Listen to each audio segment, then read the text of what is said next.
Hey guys, in this video tutorial I'm going to show you how to freeze frame in CapCut. So we have a video right here which we'd like to freeze a frame of, and we would like to freeze a frame of this specific video. So what you want to do is, for example, we want to freeze this part of the video when she is jumping. So we're gonna just go to this part and click on the video.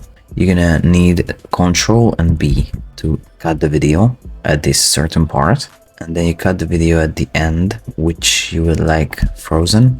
So we're gonna cut this here, and then just go to the part which you would like to freeze, which you've just created.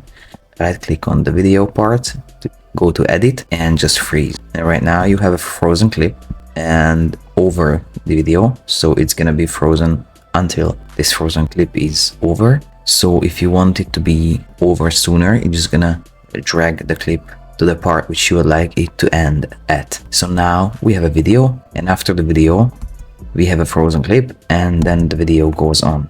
Alright, so all in all, this is how to freeze frame in CapCut. I hope you found this tutorial useful. If you want to get access to all premium CapCut features, you can try out CapCut Pro for 7 days for free by clicking the link in the description below. Also, check out our CapCut Video Editing for Beginners ebook that you can also download for free. And last but not least, have a look at our other video editing tutorials, resources and deals in the video description as well.